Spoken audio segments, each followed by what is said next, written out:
Bonjour à tous et bienvenue pour ce nouveau débriefing. Aujourd'hui, on a le plaisir d'accueillir une nouvelle fois la biostatisticienne Christine Coton. Christine, bonjour. Bonjour Xavier. Et merci beaucoup de nous donner un peu de votre temps aujourd'hui pour on va dire un débriefing bien particulier parce que je crois que vous avez travaillé à une expertise judiciaire sur les documents qui ont servi à l'autorisation de mise sur le marché des vaccins, notamment du vaccin Pfizer, et vous venez nous présenter ces résultats qui sont, de ce que j'ai pu comprendre, très déconcertants. Exactement. J'ai rédigé une expertise en tant que biostatisticienne pendant 23 ans et surtout, on va dire, fondatrice et ancienne PDG d'une CRO, donc Clinical Research Organization, société de sous-traitance pour l'industrie pharmaceutique, puisque dans ce cadre-là, on gérait toutes les activités des essais cliniques. Donc, je connais donc par cœur. Et moi, en tant que responsable qualité de ma société, j'avais donc en charge le suivi des indicateurs qualité. Donc, j'ai Et donc regardé. là, vous avez été, c'est quoi? Comment ça s'est passé? C'est une avocate, c'est un avocat qui vous a demandé de faire cette expertise. Vous Voilà, avez fait ça de votre propre gré? non, pas de mon propre gré, c'est à la demande d'une avocate qui plaide à la cour d'appel, qui a plaidé à la cour d'appel du Québec. Et j'ai rédigé ça dans le cadre de sa demande. Donc c'est un rapport d'expert, on va dire. Exactement, Et vous allez purement nous le présenter. méthodologique. Écoutez, la parole est à vous. Alors, je vais vous partager mon écran. Voilà. Donc, c'est donc une évaluation des pratiques méthodologiques mises en œuvre dans les essais Pfizer, donc dans le développement de son fameux vaccin. Donc, j'ai dédicacé cette petite présentation à Maxime Beltra, puisque je travaille également avec l'association Verity qui recense les victimes, enfin, on va dire les victimes pour le moment non avérées du vaccin. Donc, qui je suis, ben voilà, on l'a dit. Alors, j'ai examiné uniquement les documents, les documents du laboratoire, c'est-à-dire les protos, les rapports, le plan de gestion des risques, etc. Donc ça, c'est tous Donc, les documents qui ont été enregistrés par le laboratoire Pfizer auprès des autorités américaines et européennes. exactement. Donc, quand il y a eu un juge aux États-Unis qui a demandé de relâcher tous les documents, il y avait, je crois, 450 000 pages. Donc là, vous avez regardé que ce qui était disponible aujourd'hui. Alors, je n'ai pas tout regardé. En fait, tout est dans le protocole d'essais cliniques depuis le départ. La seule chose, finalement, qui est mise à jour régulièrement, c'est le plan de gestion des risques qui change régulièrement. Et ce qui a été relâché il y a peu de temps, c'est l'analyse cumulative des rapports d'événements indésirables, qui est donc une analyse faite par le laboratoire lui-même. D'accord. Alors, donc, ce qu'il faut bien comprendre, donc, c'est que dans le cadre de tout nouveau médicament, tout vaccin, on fait donc ces fameux essais cliniques. On a donc des choix méthodologiques à faire dans le choix de nos critères d'efficacité. La tolérance, c'est essentiellement les effets indésirables. Dans le cadre des vaccins, on a également l'immunogénicité, c'est-à-dire la durée de la protection, le dosage des anticorps. Et tout le travail méthodologique d'un statisticien quand il participe à l'écriture du protocole, c'est de déterminer ce qu'on appelle des biais. C'est-à-dire ce sont des éléments qui sont susceptibles de faire dévier les résultats de leur vraie valeur. Donc, c'est-à-dire quels sont les éléments qui peuvent éventuellement fausser mon résultat. De les anticiper dans le protocole et d'adapter les analyses en conséquence. Ça, c'est le travail quand on participe à la rédaction d'un protocole d'essai clinique. Donc là, ce que j'ai examiné, on ne va pas rappeler la phase 1, la phase 2, phase 3, donc c'est essentiellement les données de la phase 3 de l'essai clinique. Donc, cet essai clinique, il est randomisé, c'est-à-dire qu'on va prendre le candidat vaccin qui a été choisi à l'issue de la phase 2, donc 2 injections de 30 microgrammes injectées à 21 jours d'intervalle. Et on va randomiser, c'est-à-dire qu'on va attribuer au hasard aux patients, aux participants, soit le placebo, qui est une solution saline à 0,9%, donc on lui injecte ça, ou le fameux candidat vaccin. Donc, c'est en aveugle, c'est-à-dire que le participant ne sait pas ce qu'il reçoit. Dans le site investigateur, donc qui est la structure qui recrute le patient, le personnel ne sait pas ce que le patient a reçu, excepté ceux qui sont en charge du stockage du produit, de la préparation et de l'injection. Donc, c'est multicentrique dans le sens où on a recruté plusieurs sites de recrutement de patients, donc centre qu'on appelle site clinique, centre investigateur. Et l'objectif de cette phase de 3, alors ça c'est très très très important, c'est évaluer l'efficacité donc du fameux candidat qui s'appelle le BNT 162B2 dans la prévention du développement Covid-19 symptomatique à partir de 7 jours après la deuxième dose. Et plus précisément chez les patients qui n'avaient pas d'infection Covid à l'entrée dans l'étude. Il y en a quelques-uns qui ont. Ça, c'est ce que vous dites qui est hyper important. C'est donc une phrase qui est assez complexe, puisqu'on dit la prévention du développement du Covid symptomatique à partir de 7 jours, alors qu'on a souvent entendu sur les plateaux télé que ça empêchait la contamination, la transmission ou les formes graves. Comment peut-on relier les deux? Alors, c'est ce qu'on va voir par la suite. C'est ce qu'on va voir. Merci. Donc, en gros, j'ai 8 visites. Ma première, le patient arrive, on vérifie ses critères d'inclusion, l'âge, le sexe, il ne faut pas de femme enceinte, puisqu'au départ, on avait bien vu que c'est une population exclue, des essais cliniques en général. Il est inclus, on lui fait sa dose 1, il rentre chez lui. Il revient à peu près 23 semaines après pour recevoir sa dose 2. Dans les essais de phase 1-2, on avait en plus des visites à 1 semaine après la dose 2 et après 2 semaines après la dose 2, qu'on n'a plus dans la phase 3. Il revient à 1 mois après la dose 2, puis à 6 mois, 12 mois, 24 mois. Donc la durée d'observation du patient, on est d'accord, c'est 24 mois. Alors, comment, jusqu'à aujourd'hui, on s'est intéressé finalement aux résultats? C'est-à-dire, on a pris les tableaux de résultats, et moi y compris, on a regardé les tableaux de résultats. En fait, là, la question que je me suis posée, c'est comment est recueilli ce fameux Covid-19 symptomatique? Alors là, quand on lit attentivement le protocole, on s'aperçoit qu'il n'y a pas de test PCR systématique pour tous les patients. On l'a uniquement à la visite. Ici, là, je ne l'ai pas, mais à la visite, donc à l'entrée, et uniquement lors de l'injection de la dose 2. Or, mon critère, je compte les Covid symptomatiques à partir de la dose 2. Donc, ce n'est pas mon test PCR qui est fait le jour de la deuxième injection qui va pouvoir me déterminer qui va pouvoir entrer dans le comptage de mon critère principal. Donc, en gros, comment je vais compter? Je vais donc compter les symptômes. Que sont les symptômes? Donc, il faut que mon participant il ait un symptôme parmi les suivants. Donc, la fièvre, la toux, l'essoufflement, les frissons, les douleurs musculaires, la perte de goût et d'odorat, les maux de gorge, la diarrhée et le vomissement.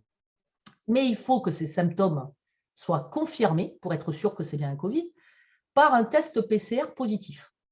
Donc, on avait vu précédemment qu'on en avait donc dénombré 8 participants qui avaient cette définition de critères principal pour le candidat vaccin et 162 sur le placebo. C'était donc ça qui nous donnait une efficacité à 95%. Et on avait donc vu également, je vous l'ai remis un petit peu en bas, qu'il n'y avait aucune efficacité sur les cas sévères lors du rapport du 10 décembre 2000. Parce que l'intervalle de confiance était négatif. Donc voilà. Exactement. Donc, comment sont recueillis ces symptômes? Donc, le patient rentre chez lui. Il a un journal électronique. Donc là, j'ai fait un petit graphique, un petit flowchart pour essayer de comprendre comment ça se passait en vie réelle, dans l'essai. Il doit donc noter les symptômes sur une application électronique. Donc là, déjà, on voit que pour les personnes âgées, aller noter ces symptômes sur une application électronique, c'est un peu compliqué. On a aussi certains groupes de patients qui, dans le protocole, est défini comme étant la population de réactogénicité, donc qui sont les réactions possibles au vaccin. Et là, on s'aperçoit que vomissements, diarrhée, frissons, douleurs musculaires, ce sont à la fois des symptômes du Covid et à la fois des réactions possibles au vaccin. Donc, le participant, il est chez lui, il commence à avoir certains symptômes, il appelle le site investigateur. Donc là, on a déjà plusieurs cas de figure et on verra que c'est important puisque on peut avoir des possibilités où le site ne répond pas, d'autant plus dans cette période pandémique et où il a recruté, on va le voir, en moyenne un nombre de patients qui est phénoménal en très peu de temps. Donc, il n'est pas du tout évident que le participant ait une réponse tout de suite. Donc, s'il est vraiment malade… C'est un problème de dimensionnement du centre d'appel. Exactement. Donc, il appelle son site à lui, c'est-à-dire une clinique, l'endroit qu'il a recruté. Alors, et ça, on verra avec l'affaire Ventavia, justement, que ça nous dit bien qu'il y a des tas de patients qui ont appelé qui avaient des symptômes qui n'ont jamais eu de test PCR. Donc, s'il est vraiment malade, il va aller voir son médecin traitant habituel, c'est évident, qui va lui faire un test. Parce que lui, le participant, on est dans le cadre d'une maladie mortelle, ultra contagieuse, qui a bloqué le monde entier, puisque là, les participants dans la phase 3 sont recrutés à peu près du 27 juillet au 14 novembre, qui est la date de la première analyse, la date où on arrête la base de données pour analyser. Donc, il va bien falloir quand même qu'il signale aussi son résultat au site. Donc là, il doit de toute façon rappeler le site. Donc là, on voit à chaque fois que j'ai mis un petit warning orange, là, qu'il y a un biais potentiel. Donc, d'autant plus que ces participants sont autorisés à prendre des traitements antipyrétiques. Donc, pour la fièvre en général. Donc, le traitement antipyrétique, ça va nous supprimer la fièvre et éventuellement les douleurs. Donc, clairement, si je supprime mes symptômes, je n'appelle pas mon site investigateur. Donc, je ne peux pas avoir de test PCR puisque c'est le site qui doit déterminer si je fais un test PCR ou pas. Et il doit d'autant plus le déterminer quand j'ai des symptômes qui sont à la fois des réactions possibles au vaccin ou des symptômes Covid. Donc là, il y a clairement écrit dans le protocole de l'avis de l'investigateur. Donc, vous avez un participant qui est chez lui, qui appelle en disant « j'ai ça, ça, ça et ça ». Et c'est un gars en blouse blanche qui est dans son site qui va dire ah ben, « vous faites un test PCR, vous ne le faites pas ». Donc, notamment quand il a ça, puisque selon le tableau clinique, ben voilà, ça peut être une réaction possible au vaccin. Donc, si ces symptômes que j'ai qui sont identiques, finalement, c'était le Covid, si je n'ai pas fait de test, mon nombre de cas Covid, évidemment, il est faussé, puisqu'il ne peut être confirmé que par un test. Donc, en gros, toutes les situations où je n'ai pas de test, je n'ai pas de Covid. Donc, pas de Covid, pas de Covid. C'est-à-dire que ici, dans mon critère, ici, forcément, j'ai donc un biais, puisqu'il m'en manque. Et on sait qu'il nous en manque, d'autant plus que dans le rapport clinique l'un des deux rapports cliniques, parce qu'il y en a deux, d'ailleurs, il faudrait savoir pourquoi, déposé le 10 décembre à la FDA par le laboratoire, il y en a un qui a 92 pages et un de 53. Dans celui de 53, il est clairement spécifié qu'on a des cas Covid suspectés mais non confirmés par test PCR. Donc, qu'est-ce que ça veut dire non confirmé? Ça veut dire le patient a téléphoné, il n'a jamais fait le test. Le test était négatif. Qu'est-ce que ça veut dire non confirmé? Sachant que ces gens-là, donc, ce sont ceux qui sont malades, puisque c'est ceux qui ont des symptômes. Donc, a priori, c'est une population d'intérêt, puisque c'est justement ceux qui sont malades. Et là, on apprend dans ce document-là qu'on avait donc 417 pour le vaccin et juste 287 pour le placebo. Donc, si je recalcule mon efficacité sur les symptomatiques, donc les malades, j'ai 0,065% d'efficacité. J'ai plus du tout 95. Et là, ça, c'est l'efficacité relative. Hein. On est bien dans l'efficacité relative. Oui, oui, oui. Calculé selon la formule agréée, consensuelle du calcul d'une efficacité pour un vaccin. D'accord. Et à 0,065, si jamais… à 0,065, on n'approuve pas un médicament. que jamais on met le vaccin, on autorise l'autorisation d'urgence, puisque pour l'autoriser, on sait dans les documents officiels qu'il faut au moins 50% d'efficacité.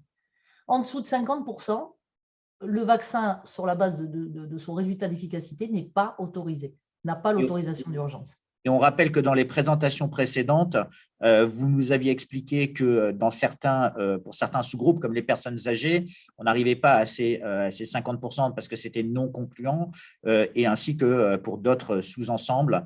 Donc là, le recalcul, s'il est correct, veut dire qu'on a fait une erreur qui est monumentale.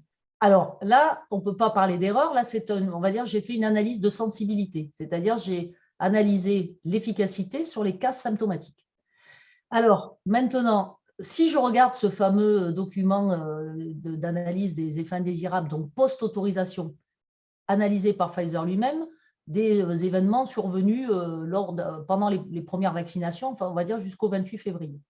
Ils ont donc un tableau où là, on voit qu'il y a 4,6% de participants Covid-19. Alors, tous ne sont pas médicalement confirmés, puisque là c'est le tableau récapitulatif, mais si on lit le texte en détail, tous ne sont pas médicalement confirmés, mais dans tous les cas, on n'arrive pas du tout aux 0,044%, c'est-à-dire les fameux ici 8 divisé par 18 198, on est là à 4,6%, 100 fois égal au taux de l'essai clinique.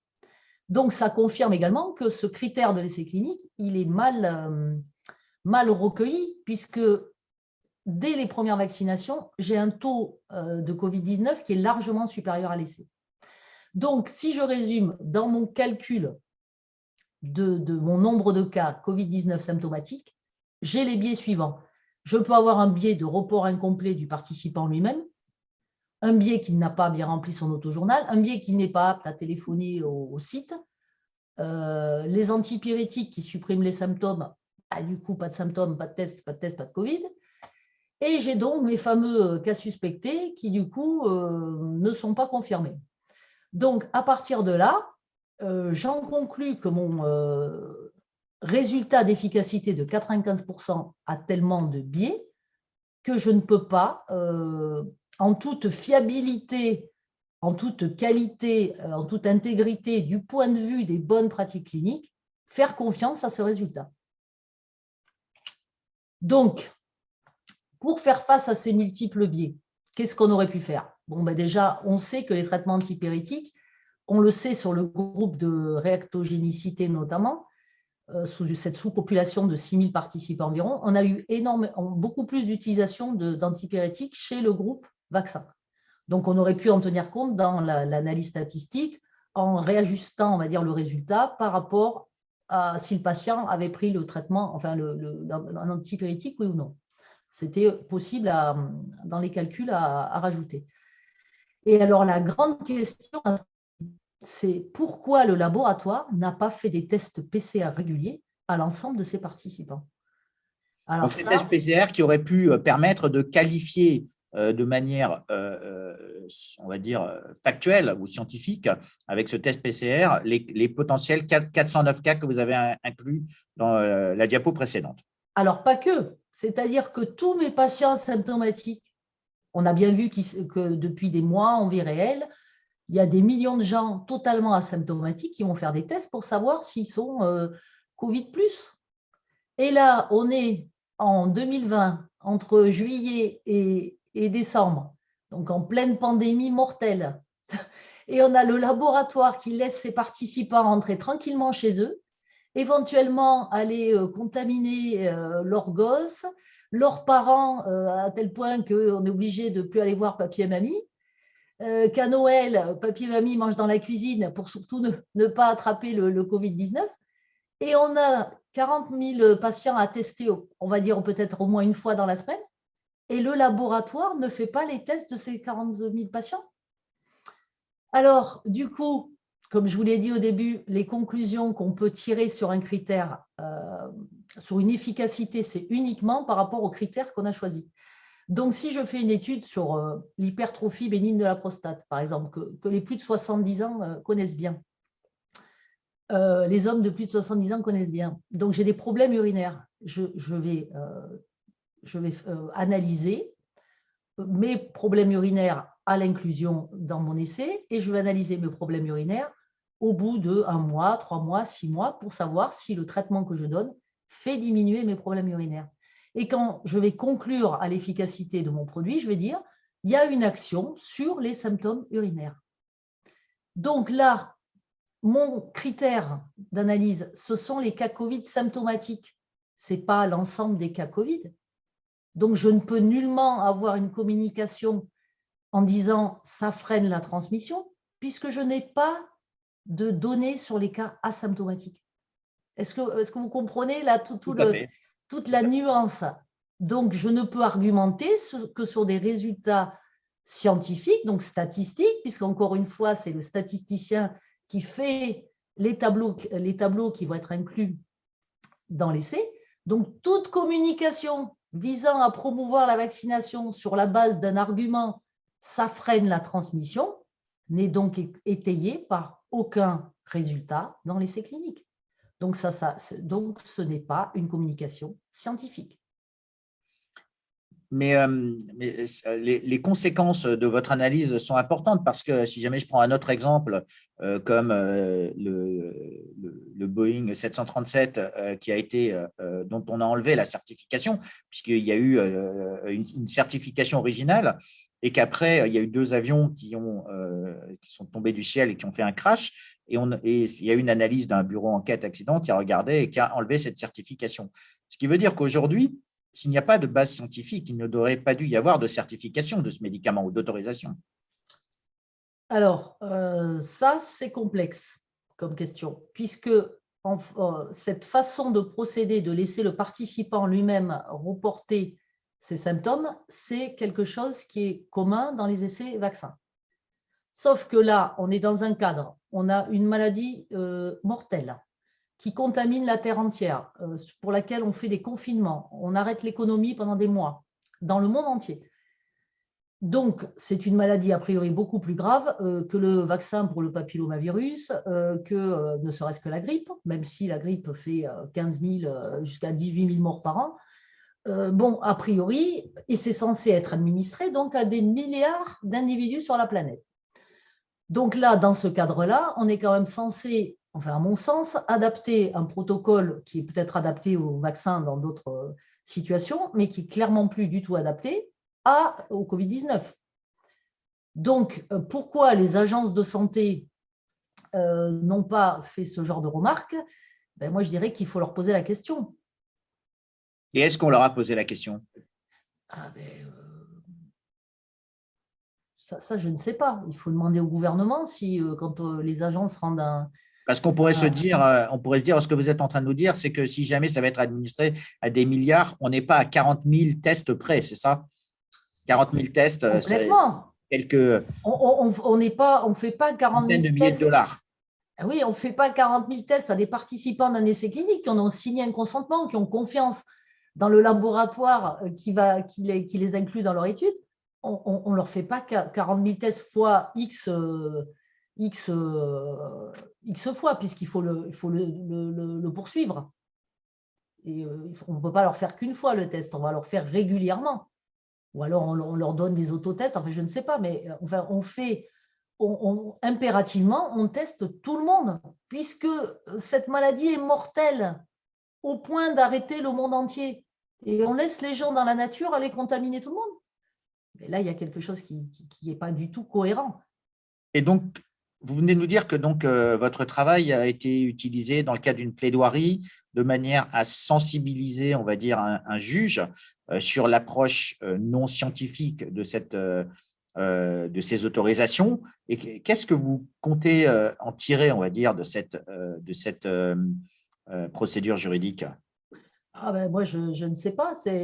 Moi, ce que je sais, c'est qu'il est temps de revenir à des argumentaires qui soient démontrés, qui soient fiables et qu'on arrête de raconter n'importe quoi sur la base d'élucubrations qui ne sont étayées par aucun résultat. Quand on a une communication, c'est derrière, on a des résultats. Ça, c'est la pratique de l'industrie pharmaceutique depuis des dizaines et des dizaines d'années. Dans mon rapport, c'est extrêmement détaillé, ce que je n'ai pas fait là pour résumer, mais on a des recommandations dans tous les sens qui visent justement à homogénéiser les pratiques au niveau monde et à minimiser ces biais. Et là, on a quelque chose qui est clairement biaisé et ça a l'air d'ennuyer personne. Ben, je ne sais pas, mais moi, ça m'ennuie. Parce que vous allez voir que ces biais, on va les retrouver dans la tolérance. D'accord. Et donc, juste pour venir en tant que contrôleuse de qualité, si jamais vous aviez quelqu'un qui venait vous voir avec des résultats comme ça, qu'est-ce que vous diriez? Vous diriez, vous devez continuer l'essai, vous devez modifier, vous devez continuer les mesures. Donc, vous ne remettez peut-être pas en cause la performance des produits, mais en tout cas, aujourd'hui, vous n'êtes pas capable de conclure de manière affirmative ou aussi affirmative que ça a été fait? C'est exactement ça. C'est-à-dire que là, il faut poser. Moi, je ne dis pas que ce vaccin ne fonctionne pas. Je dis qu'on ne peut pas en être sûr sur la base des éléments qui ont été fournis. Donc, et comme on sait qu'on a un certain nombre de risques et des manquantes. Les personnes qui ont pris une décision ont potentiellement pris une décision erronée ou incomplète, en tout cas. Ils ont pris une décision, peut-être sans voir les biais, je ne sais pas, il faudrait leur demander, ou en estimant que le risque qui était pris par rapport aux effets indésirables par la suite allait peut-être être tout à fait anodin. Et on voit en vie réelle que ce n'est pas le cas. Christine, dans votre expérience de chercheuse et d'études cliniques, de responsable d'études cliniques, vous avez déjà vu ce genre de situation? Ah non, mais jamais. Moi, j'ai participé à des dépôts de dossiers justement pour la FDA sur des très gros projets, des très grosses études qui duraient plusieurs années. La dernière étude que j'ai gérée, c'était le promoteur, c'était le ministère des Armées. J'ai travaillé avec des gens ultra compétents, mais jamais on ne laisse passer ce genre de choses. Jamais, ça n'existe pas. Ça n'existe pas. Vous avez des assureurs qualité dans les laboratoires qui viennent régulièrement, et moi j'ai eu je ne sais combien d'audits, voir comment sont stockées vos données, comment vous sauvegardez vos programmes d'analyse, comment vous avez fait tous les tests pour mettre en ligne ce qu'on appelle un ICRF, un site web pour recueillir les données des participants. Donc, tout est vérifié, contrôlé. Un deuxième statisticien qui reprogramme votre critère principal. Là, typiquement, ce genre de choses, c'est double programmé. Et là, on laisse passer un truc dans ce mode de recueil qui paraît complètement aberrant par rapport à la situation Covid, encore une fois. Alors, est-ce que ça pourrait être expliqué par l'urgence, la pression politique ou d'autres… Oui, certainement. Mais bon, une suite d'erreurs d'urgence égale une grosse erreur au final, égale une conclusion fausse. Donc moi, je jette la pierre à personne en faisant cette analyse. Moi, je dis, il y a des problèmes. Et il est temps de demander des explications et il est temps, quand on communique, de revenir à des chiffres, des vrais, des résultats, puisque c'est ce qu'on fait depuis toujours dans l'industrie pharma. Donc pourquoi, dans le cadre de ces vaccins-là, on ne parle pas à partir de résultats? On parle à partir de, je ne sais pas, de ventes, je n'en sais rien, mais en tout cas pas à partir des documents du laboratoire, ça c'est certain. Parce que, donc, si je peux poursuivre là, parce que c'est important, c'est-à-dire que ce biais, donc on a efficacité 95%, on ne sait pas finalement. Maintenant, la tolérance, donc ça, on l'avait déjà vu, je l'avais déjà dit, on a uniquement 2 mois médian de suivi après la dose 2. C'est-à-dire 50% des participants suivis moins de 2 mois et 50 plus de 2 mois. Ça, on l'a pour le rapport du 10 décembre 2020, donc sur les plus de 16 ans finalement, du 9 avril sur les 12-15 et du 26 octobre sur les 15-11. Donc là, on remarque qu'au 26 octobre, des participants analysés, donc les 15, les 5-11, on en a 2268, ce n'est pas beaucoup. Et là, on en avait sur les 12-15, on en avait 2000 et quelques aussi. Donc, ce n'est pas beaucoup. Donc, on n'est pas du tout sur les 37 000 là, qu'on pouvait avoir au départ. Alors, donc là, ça veut dire quoi? Ça veut dire que cette courte durée d'observation, donc je recueille donc mon critère nombre de cas Covid sur cette durée-là. Et je recueille aussi mes effets indésirables sur cette durée-là. Donc, qui est censé établir donc, la tolérance, c'est mon risque. Donc, ça veut dire que la tolérance moyen terme, on l'avait déjà vu, c'est non mesurable dans le cadre de ces essais. La tolérance long terme, encore moins. Et là, on voit dans le plan d'analyse, le plan de gestion des risques, qui est un document qui est mis, qui est rédigé, on va dire, dès la mise sur le marché, donc en décembre 2021. Donc, évidemment, on ne peut pas conclure sur la tolérance à long terme. C'est écrit noir sur blanc. Alors, ce qui est drôle quand même, ce qui est drôle, c'est que déjà, on avait déjà écrit, alors je l'ai mis un petit peu plus loin, donc je ne vais pas en parler tout de suite, mais on avait déjà écrit qu'on avait un certain nombre de données manquantes sur certaines populations sur lesquelles on vaccine tous les jours. Alors, donc ça, on sait que la durée d'observation, elle est trop courte pour avoir une vision correcte, une évaluation correcte de la tolérance. Alors, on le sait d'autant plus que dans le rapport clinique du 9 avril, donc sur les 12-15, alors là ben, ils sont bien obligés de nous le dire, qu'on n'a pas d'efficacité, enfin que l'efficacité sur la transmission est inconnue. Ben oui, elle est forcément inconnue puisqu'elle n'est pas mesurée. Et là, c'est là où ils nous disent aussi que la durée de la protection, donc on ne sait pas, l'efficacité dans certaines populations à haut risque, on ne sait pas, l'efficacité contre les asymptomatiques, ben forcément, on ne sait pas, parce que ce n'est pas mesuré. L'efficacité contre la mortalité, ben évidemment, on ne sait pas. Donc ça, c'était en avril 2020. Alors, dans le rapport clinique des 5-11, comme on n'a pas beaucoup de participants analysés, ils nous disent clairement dans leur section conclusion risque global, risque bénéfice-risque, que le nombre de participants au programme de développement clinique est trop faible pour détecter les risques de myocardite. Ah bon? Donc ça veut dire que je fais un essai où je n'ai pas assez de participants pour détecter les risques. Mais donc mes conclusions de tolérance, elles valent quoi? Puisque je n'ai pas assez de personnes pour détecter les risques. Et ils nous disent quand même, l'innocuité, donc la tolérance à long terme, donc chez les participants, sera étudiée dans 5 études post-autorisation. Ah bon? Donc, on prend un risque, on vaccine des 5-11 ans. On sait très bien que la tolérance évaluée dans le cadre de ces résultats, elle est incomplète. Mais bon, ce n'est pas grave, on évaluera plus tard, quoi. En gros, c'est ce qu'on est en train de nous dire. Donc, au vu de ça, l'évaluation de la tolérance, ben, c'est incomplet. Donc, mon risque, il est incomplet. Donc là, on vient déjà de voir rapport bénéfice-risque. Le bénéfice, bon, l'efficacité, on ne sait pas. Le risque, la tolérance, c'est incomplet. Et alors là, la cerise sur le gâteau, quand même, c'est qu'en termes de dosage des les anticorps qui sont censés donc être produits par le corps avec le vaccin, on avait, donc je vous ai mis, non, hop, je vous ai mis là, donc les biais concernant l'immunogénicité, donc le fameux dosage des anticorps. On avait dans la phase 1-2 des visites en plus qui étaient donc J35, donc 1 mois après la dose 2, J52, 2 mois après la dose 2. Et pour la phase 3, donc j'ai mis un exemple, par exemple ici pour les 15-16 ans, on n'a plus que J1, J52. Donc déjà, pourquoi on a supprimé les dosages intermédiaires de la phase 3? Donc ça, c'est une question à poser. Et là, qu'est-ce qu'on voit? Donc sur les 30 microgrammes, là, on voit déjà en fait une légère baisse de l'immunité à J52.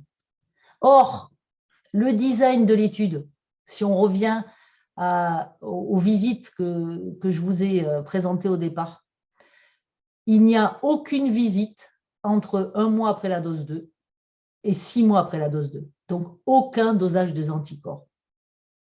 Ben, pourquoi donc? Ben là, c'est pareil, on est sur un produit innovant destiné à être administré à des milliards d'individus et on ne dose pas les anticorps à 3 mois ou à 4 mois après la dose 2 pour voir contrôler que l'immunité elle persiste. Donc, le fait qu'il n'y ait pas cette visite, ça masque cette chute des anticorps. Parce que moi, je mets mes 2 mains à couper qu'à 3 mois après la dose 2, on avait déjà une chute des anticorps qui était observable. Et donc, c'est Pfizer qui le reconnaît le 22 décembre. J'ai mis tous les liens et j'invite tout le monde à aller les télécharger, les lire. Ils reconnaissent donc aussi auprès du CDC, là, en fait, la chute des... Voilà, c'est ici, en fait. Avant la dose 3, donc c'est dans leur cadre de leur fameux booster, voilà où en sont les anticorps à 6 mois. 7 jours après la dose 2, voilà. Mais ça, c'était prévisible depuis le début, sauf qu'il aurait peut-être fallu le doser. Donc, cette diminution des anticorps, qui est très rapide dans le cadre de ce vaccin, elle était évidente depuis le début, mais on ne l'a pas dosée. Donc, non seulement on ne l'a pas dosé, mais en plus, au moment où on analyse sur 2 mois de suivi médian, même si on avait dosé à 3 mois, c'est trop court pour le présenter. Ah Mais oui, pourquoi? il y a le professeur Delfrécy qui a appelé ces traitements des vaccins médicaments. Donc, en l'occurrence, vous avez déjà vu des baisses d'anticorps aussi rapides pour des vaccins? Moi, je ne suis pas spécialiste du vaccin, donc, mais bon, un vaccin pour lequel les anticorps durent 4 mois, moi, je conclus que c'est un vaccin qui ne marche pas, en toute logique. Si je n'ai pas une durée de protection, et donc c'est pour ça que de toute façon, on nous dit que la durée de la protection est inconnue dans le plan de gestion des risques et partout, puisque de toute façon, si on ne met pas les boosters derrière, la protection, elle tombe. Donc, par contre, si on avait eu cette chute de la protection observable, mais là encore, dans mon terme de bénéfice, la protection ne tient pas, donc je ne peux pas dire que mon vaccin est efficace.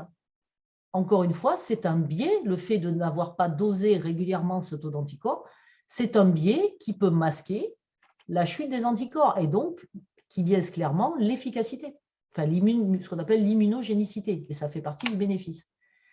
Alors maintenant, si on regarde tout ce qui est risque et information manquante, donc là, on avait dès le premier plan de gestion des risques, donc qui a été rédigé dès la mise, l'autorisation d'urgence en décembre 2020, on a exactement les mêmes en novembre 2021. Donc, qu'est-ce qu'on ne sait pas? Missing information, là, vous voyez, missing information. Donc là, je ne peux pas vous montrer le détail des deux. Donc, mais c'est tout à fait observable dans les documents. Donc, qu'est-ce qu'on ne sait pas? Qu'est-ce qu'on ne savait pas en décembre 2020? Qu'est-ce qu'on ne sait pas en novembre 2021? Utilisation pendant la grossesse et l'allaitement, sans blague. Utilisation chez les patients immunodéprimés. Utilisation chez les patients fragiles. Ah bon?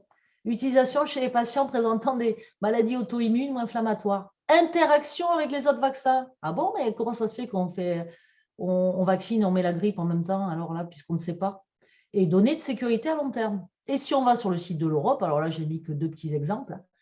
Est-ce que Comirnaty, donc qui est le nom du BNT 162B2 post-emergency use, enfin autorisation d'urgence, est-ce que ça peut réduire la transmission? Ah ben non, ce n'est pas encore connu, mais ça ne sera jamais connu dans le cadre de l'essai clinique. Ça ne sera jamais connu puisque ce n'est pas mesuré. Alors ensuite, on a les risques, donc sont présents depuis le début, l'anaphylaxie et la maladie aggravée, donc ce qu'on appelle la VAED.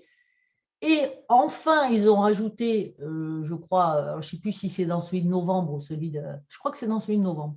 Ils ont rajouté enfin la myocardite. Et c'est une présentation donc, de ce fameux Tom Shimabukuro, qui est donc responsable safety, donc tolérance au CDC, qui enfin, voilà, en octobre 2021, au bout de X analyses du VAERS, où on a plus ou moins minimisé les signaux, alors là, ils nous disent, voilà, les vaccins Pfizer, BioNTech et Moderna augmentent le risque de myocardite, péricardite chez les 12-39 ans. Ah ben, il était temps de s'en rendre compte, hein, les gars. Dire tout le monde le savait, sauf eux, quoi. Visiblement, je ne sais pas, il y a quand même des choses qui sont curieuses. Hein. Donc là encore, pourquoi ils ne l'ont pas su avant? Parce que dans leur façon d'analyser leurs signaux, ils ne comptent que sur une certaine période. Mais là encore, on est dans le cadre d'un vaccin innovant, destiné à des milliards de gens. Mais il faut peut-être changer les habitudes dans ce cadre-là et arrêter d'appliquer bêtement des conventions qui, là, n'ont pas lieu d'être et qui donc faussent l'estimation des risques en vie réelle. En attendant, il y a quand même des gens, a priori, qui sont morts de myocardite et de péricardite. Mais bon, visiblement, là aussi, il a fallu 1 an pour enfin reconnaître le problème par rapport à ça. Alors, dans le non-respect, on va dire, des bonnes pratiques cliniques, c'est-à-dire dans chacun des intervenants d'un essai clinique, il a des bonnes pratiques à respecter dans son domaine. Bon, en statistique, on a des bonnes pratiques statistiques, on va dire, avec telles analyses dans tel type d'essai. Voilà, c'est extrêmement réglementé. Dans le data management, on a la même chose, la pharmacovigilance a la même chose, etc. Là, on a cette affaire d'Antavia, donc qu'est-ce que ça nous dit? Donc, on a cette personne qui a 20 ans d'expérience qui, dans 3 centres, signale des graves manquements aux bonnes pratiques cliniques. Et ce qui nous intéresse le plus, donc alors le stockage des produits qui n'est pas comme il faut, etc., etc. Mais ce qui nous intéresse le plus, c'est ça, ne pas avoir effectué de test PCR pour tous les participants. Donc, ça veut dire que mes 3 centres-là, ils ont inclus 1000 patients. Bon, c'est pas, ça ne va peut-être pas faire basculer mes conclusions, mais déjà, quand on sait ça, forcément, on réanalyse sans ces centres-là, puisque je sais que là, mes résultats sont probablement faux. Et qu'est-ce que la prudence, qu'est-ce que la gestion des risques? C'est bien de mesurer un risque et de prendre les mesures, c'est ce qu'on fait en tant que responsable de qualité, de prendre les mesures pour voir quelles sont les actions qui auraient été faites et faire en sorte que le risque ne survienne plus. Ah ben non, non, non, pas du tout, non, non. Alors non seulement on vire cette brave dame qui signale les problèmes, mais en plus, la FDA va auditer 9 centres. Ils nous disent on n'en a audité que 9 parce que dans le cadre de la pandémie, les restrictions de déplacement, enfin, les restrictions de déplacement, elles n'ont pas empêché de recruter 40 000 personnes en 6 mois, même pas, en 5 mois. Ça a gêné personne, mais eux, oui, ça les a gênés. Et le pire de tout, eh ben, ils nous disent, hein, la partie sur l'intégrité des données et la vérification était limitée parce que l'étude était en cours et les données n'étaient pas encore disponibles pour l'auditeur, on va dire. Ah bon, mais moi, quand j'avais un audit, ben, je préparais tout pour que les auditeurs, je recevais un courrier en disant on va vous auditer tel jour. On préparait tout dans le cadre de l'essai qui était audité pour que les auditeurs aient accès aux documents. Ah ben, on a changé la façon de faire maintenant. Ça n'existe plus. Donc, les données Ce qui sont veut pas dire que ça disponibles. pourrait être expliqué par la procédure d'urgence et la situation exceptionnelle. Ah oui, mais Et, tout est expliqué par la procédure d'urgence et la situation exceptionnelle.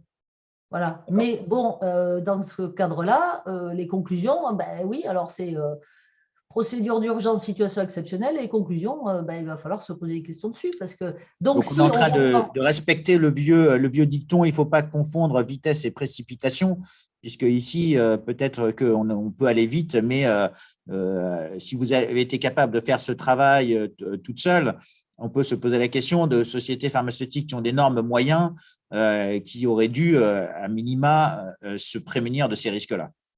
Complètement. C'est-à-dire que ça, c'est des risques qui étaient facilement anticipables avant le début, notamment les tests PCR pour tout le monde, les dosages. Voilà, il ne faut pas être sorti de la cuisse de Jupiter pour se dire bon, ben, c'est quelque chose d'innovant, on va en faire plus que d'habitude dans le cadre d'un essai vaccin classique, peut-être. D'accord. Pas.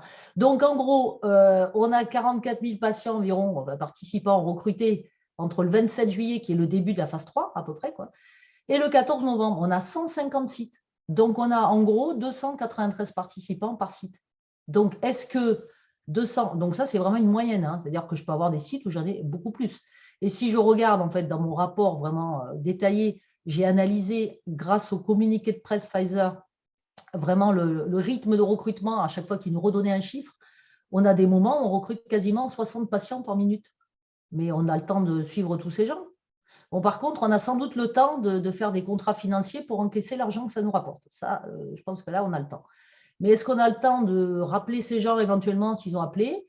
Donc, tout ça, c'est des questions à poser. Donc, il faut demander à Pfizer tous les trackings, donc les enregistrements, les fichiers où on a les appels des participants. Est-ce que les tests ont été réalisés? Est-ce que le participant a été rappelé? Donc, tout, voilà, moi je vous dis, un audit là-dessus, c'est impératif. C'est absolument impératif puisque ben, on ne sait pas.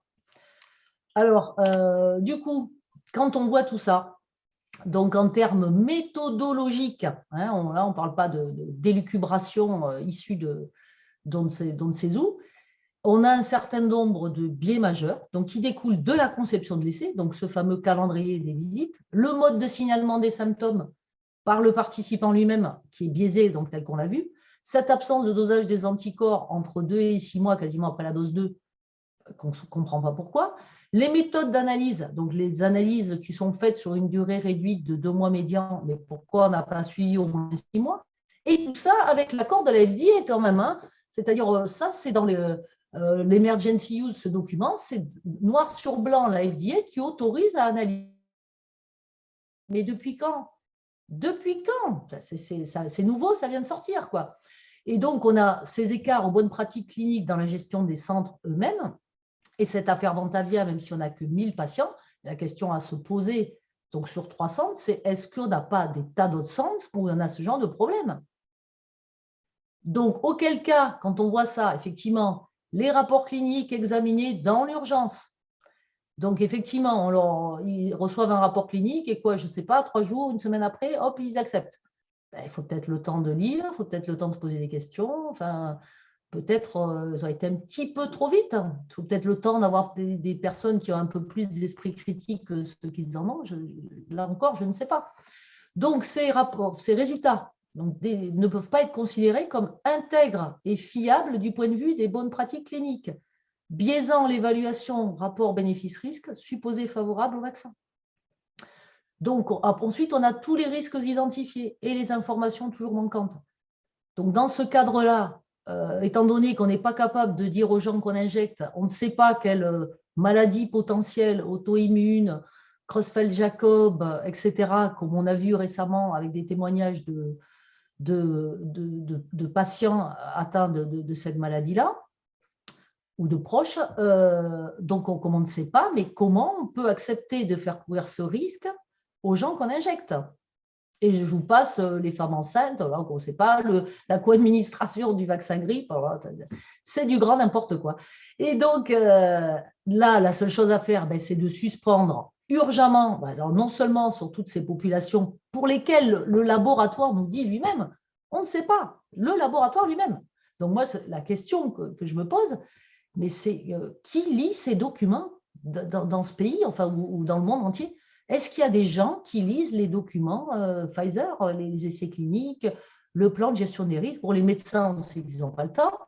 Je ne sais pas, les ARS, il y a quelqu'un qui lit au ministère de la Santé?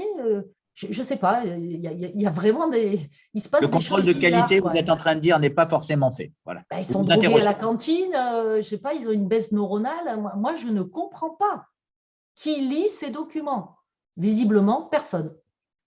Donc, toutes ces méthodes, il faut suspendre urgemment et il faut poser toutes ces questions au laboratoire qui nous documentent pourquoi et les choix, pourquoi ils ont fait de cette façon. Voilà. Alors, dans tous les cas, que l'efficacité soit remise en cause ou pas, on va dire, moi, je ne dis pas que leur 95 est complètement erroné. Moi, je dis, on n'en est pas sûr. Et ça, ce n'est pas possible, puisque j'ai des risques que je ne suis pas capable d'identifier et j'ai un bénéfice qui est probablement erroné. Donc là, pour le moment, ces essais ne sont pas concluants pour dire oui, c'est sûr, c'est safe, c'est efficace. Non, ça, ce n'est pas vrai. Mais dans tous les cas, qu'ils soient concluants ou pas, de par ce que va répondre le laboratoire, ce dont on est sûr, c'est que du fait de l'exclusion des Covid-19 asymptomatiques, on ne peut nullement prétendre atteindre une immunité collective en vaccinant, puisque à ce jour, ce n'est pas statistiquement démontré et c'est surtout non démontrable sur la base de cet essai. Et c'est non démontrable pour tout essai qui serait fait de la même façon. Alors, j'ai pris le Pfizer, j'aurais pu prendre Moderna, mais ça doit être bonnet blanc et blanc bonnet. Donc, Donc, ce vous êtes n'est en train pas de… démontrable. Donc, ça ne peut en aucun cas conclure que ça freine la transmission. Ça n'a jamais pu conclure que ça freine la transmission et ça ne le conclura jamais. Ce que vous êtes en train de dire, c'est que si jamais on traduit ça avec en langage pour le lecteur, pour le consommateur, quand il y a eu des publicités à la télévision sur l'efficacité des vaccins, que ça va protéger des formes graves, que ça va empêcher la contamination, ça peut s'apparenter à une publicité mensongère? Ah ben complètement. Enfin, où sont les preuves? Où sont les tableaux dans les rapports cliniques qui soutiennent ces affirmations? Et Moi, quand le je ministre de la voudrais Santé… bien, quand le ministre… que tous ces gens qui se sont succédés sur les plateaux en racontant ces inepties, je voudrais bien qu'ils me montrent dans les rapports cliniques où sont les tableaux qui permettent d'étayer cette communication. Moi, Et je quand ne le les ai pas ministre de la trouvés. Santé va au Sénat ou à l'Assemblée nationale pour parler de l'efficacité du bénéfice-risque, et donc il est en train de tromper la représentation nationale? Écoutez, moi, je vous dis qu'il n'y a pas de preuves dans les rapports. Donc, je ne sais pas, il les a lus. Enfin, il n'était pas au courant que les essais cliniques étaient en cours, il faut dire. Donc, visiblement, au ministère, ils ne sont pas au courant de grand-chose. Alors, il faudrait peut-être les informer, ces braves gens. Je ne sais pas, il faut leur envoyer des documents. Ils n'arrivent pas à cliquer pour télécharger les docs. Enfin, il faut les informer parce qu'ils ne sont pas au courant. Quand il nous disait que les essais cliniques étaient finis depuis des mois, il n'était pas au courant. Maintenant, l'essai clinique est fini en mai 2023. Il est peut-être temps qu'ils s'informent au ministère. Enfin, je ne sais pas. Enfin, moi, je suis excédée. Voilà. Je dis maintenant, ça suffit d'entendre n'importe quoi étayé par aucune preuve statistique, scientifique. Voilà. C'est pour ça qu'il faut absolument que les gens qui nous écoutent comprennent que derrière tout ceci, depuis des dizaines et des dizaines d'années, tout médicament, il y a des preuves démontrées, vérifiées, contrôlées, auditées. Et là, on a rien de rien, du vent et toujours du vent. Et maintenant, moi, je dis, j'en ai ras le bol. Ça fait 2 ans que j'entends tout et n'importe quoi. Et j'invite tous les statisticiens, vraiment, je sais que ce sont des gens très occupés, puisque je le vois, moi, par rapport à mes anciens salariés, il faut absolument aller lire tout ça, parce que j'invite tous ces gens maintenant à se lever, à faire entendre leur voix, parce que maintenant, ça suffit. Mais écoutez, Christine, et donc, on sait qu'il y a cette audience au tribunal au Québec. J'espère que eh bien, cette présentation sera utile, que vous reviendrez nous en parler éventuellement avec l'avocate. Est-ce Voilà. que vous savez si cette étude, votre expertise, va être utilisée aussi en France dans des procédures? Ben, certainement, pour le moment, rien n'est défini, mais bon, certainement, puisqu'en fait, dès l'instant où on dit ben, il faut arrêter urgemment, suspendre urgemment, si on suspend partout, on ne suspend pas que dans un pays.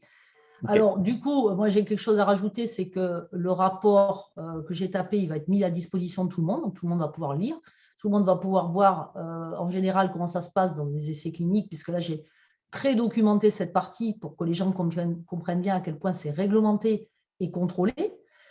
Par contre, j'ai mis un copyright pour que personne ne vienne commenter mes résultats, raconter n'importe quoi, parce que des pseudo-biostatisticiens, enfin des gens qui s'improvisent comme étant spécialistes, on en a un petit peu trop à mon goût.